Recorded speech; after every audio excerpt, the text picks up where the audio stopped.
Hello viewers, আমি অনু চলে আসলাম নতুন আরেকটা ব্লগ নিয়ে। আর আজকের ব্লগটা কিন্তু 31st নাইট এবং new year special blog. So নতুন বছরে সবাইকে অনেক অনেক শুভেচ্ছা ও অভিনন্দন। সো 31st নাইট উপলক্ষে কিন্তু আজকে আমাদের বাসায় চরম লেভেলের খাওয়া দাওয়া হবে।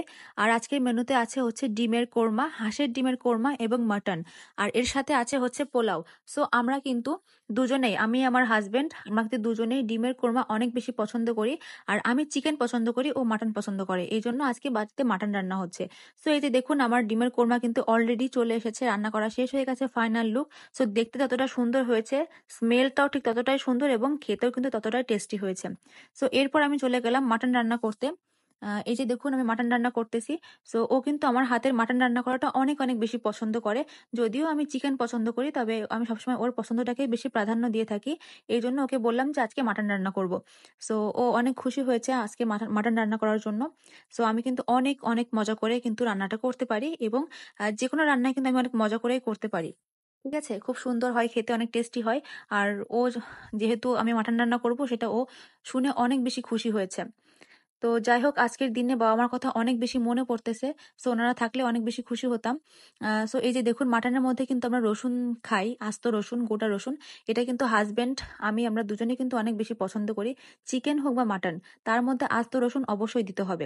সো রান্না বান্না শেষ করে আমরা ছাদে চলে আসলাম সবাই মিলে। এসে দেখি ছাদে অনেক অনেক লোক চলে এসেছে। আহ সবাই মিলে এই যে রাতের বাজি ফাটানো, ফানুস ওড়ানো, এগুলো এনজয় করার জন্য। সো 31st নাইটে কিন্তু চারিদিকে প্রচুর বাজি ফাটে, প্রচুর ফানুস ওড়ায়। সো এক কথায় বলতে গেলে, রাতের আকাশ পুরো বাজির আলোয় আলোকিত হয়ে যায়। দেখতে কিন্তু আসলেই অনেক অনেক সুন্দর লাগে এবং অনেক বেশি এনজয় করতেছিলাম। এর পাশাপাশি কিন্তু বাজির সাউন্ডে একটু হালকা পাতলা ভয়ও পাচ্ছিলাম, কিন্তু সেটা কোনো ব্যাপার না। তো সবকিছু মিলে কিন্তু অনেক বেশি এনজয় করলাম। তো এরপর ছাদ থেকে নিচে আসলাম, মানে রুমে আসলাম। রুমে এসে এই যে আমার রান্না বান্নার ফাইনাল লুক রেডি করে ফেললাম। সো এরপরে খাওয়া দাওয়ার জন্য ওকে আমি বেড়ে দিচ্ছি খাবার।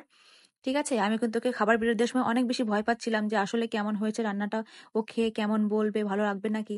সো আমি অনেক বেশি টেনশনে থাকি এরকম। ভালো ভালো রান্না করার আগে আমি সত্যি অনেক বেশি চিন্তা করি যে আসলে কি ভালো হবে, টেস্টি হবে।